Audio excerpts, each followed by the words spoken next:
Hello, everyone. I always say that so stiffly because it's actually because I'm holding up the selfie stick, which is my tripod. So my body language looks very tense, actually, and it's mainly because I'm trying to keep it from shaking. Um, I wanted to review this book that I had actually read a couple. Well, I've been reading it on my travels. I was part of an online book club that I moderated with two other ladies, and I had liked this book for the cover, actually.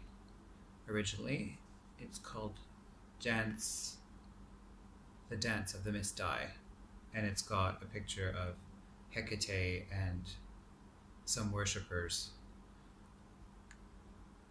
around the statue, and I had just sort of liked. You can like covers on this online. It's Goodreads, and I think one of the other moderators asked me if I had done the cover because it actually looks a little bit like something that I might draw, and so I thought, oh, I'm gonna suggest it for our group read for the book club. So I proposed it, and then the other lady, her comment was, well, we can give it a try, but the cover's very off-putting, which made me laugh because I was like, you realize that our colleague said that she thought that I had done it. She's like, oh no, I don't think so. Anyway, that was how it became. That's actually how I came to order it, was because I had liked the cover. Never judge a book by its cover, but I do all the time, quite honestly. If you see my book collection, they all have pretty covers, or at least, they might not be covers to your taste, but you could kind of see a theme. Like they all kind of look like the people that did the covers all went to the same art class or something. So, yes, I wanted to review this book because I think that if you're a pagan, it's important to know about this group called the Mystai. First and foremost, it is not a group that men who are born male or transition to being male would be allowed to join.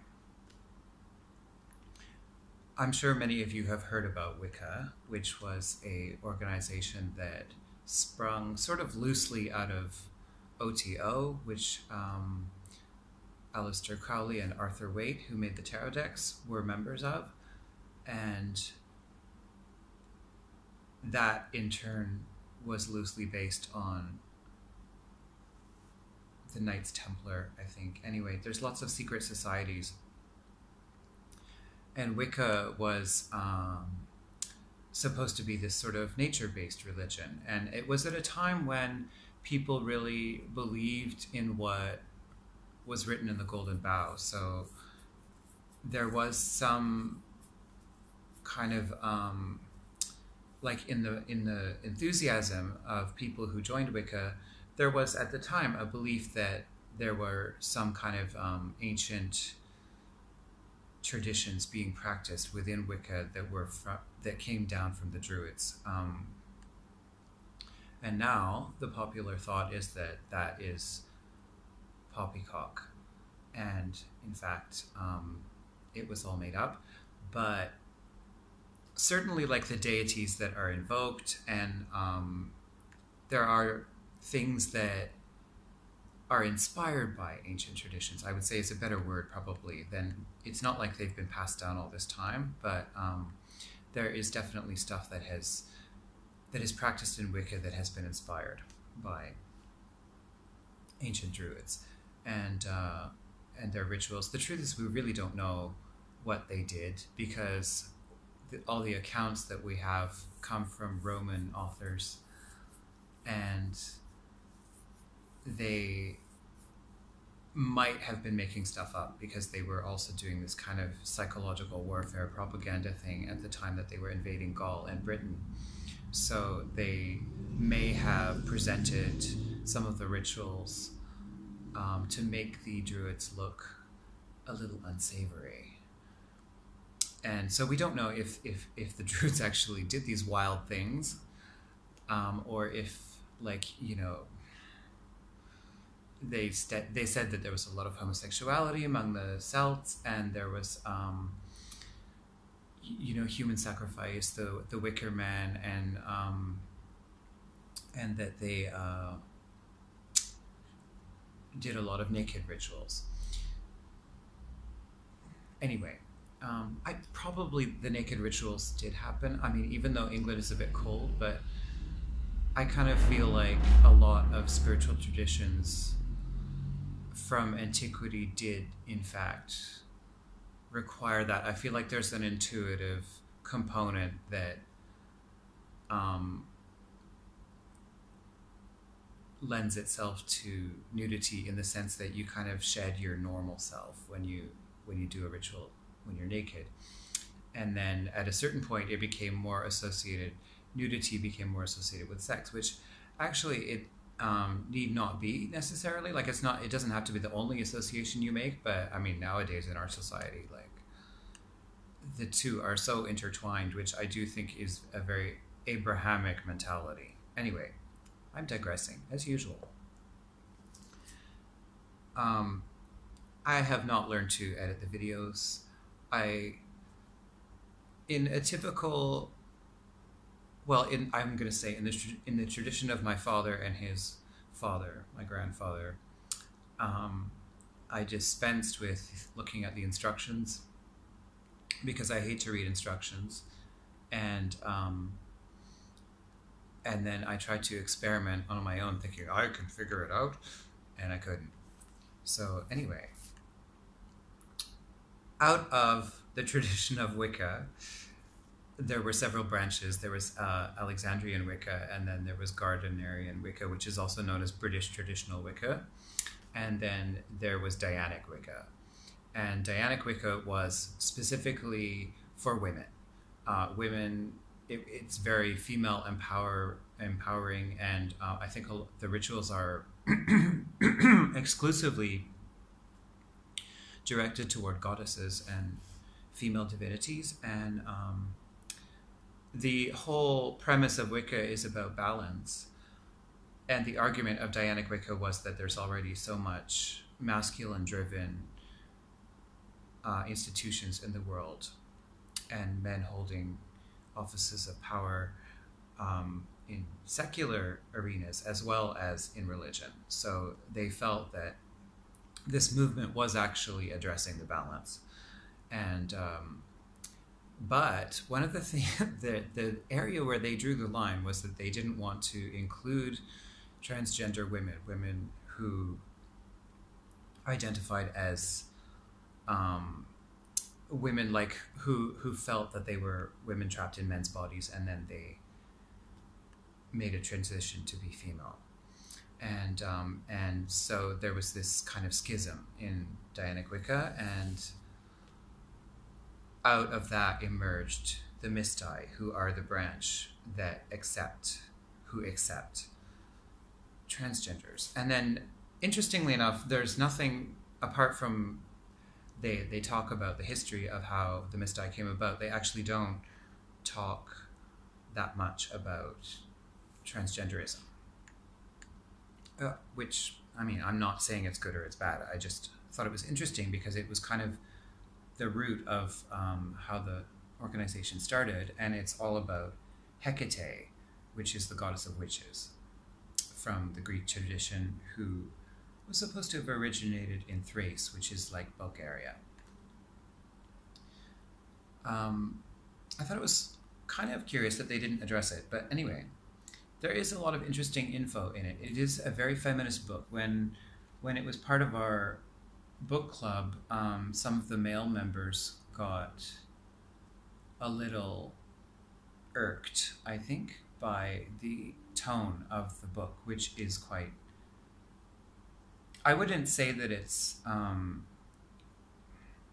don't find it like that. There's this perception that feminists are angry, and I think they are. I think they have reason to be, many of them. I didn't find this book particularly angry. I found that it was quite a pointed argument for,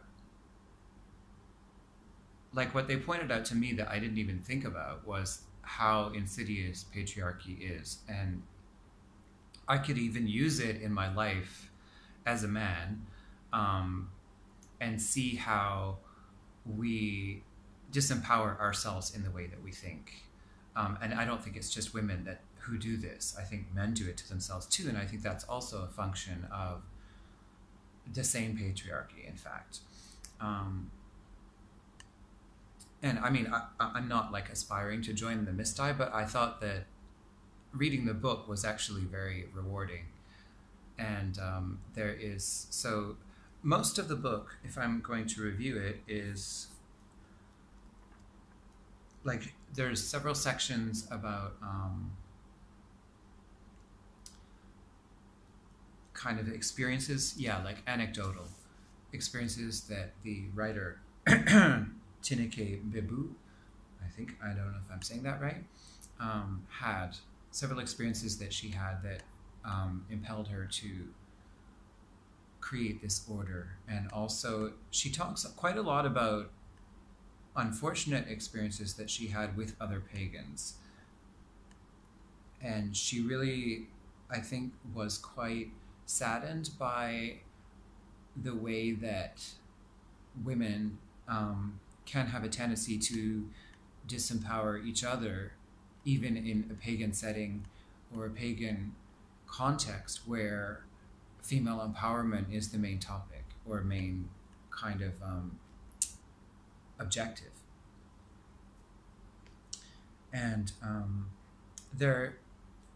I think she asked people from the order to send in stories and poetry, and there's some illustrations by her and also some photographs of antiquated.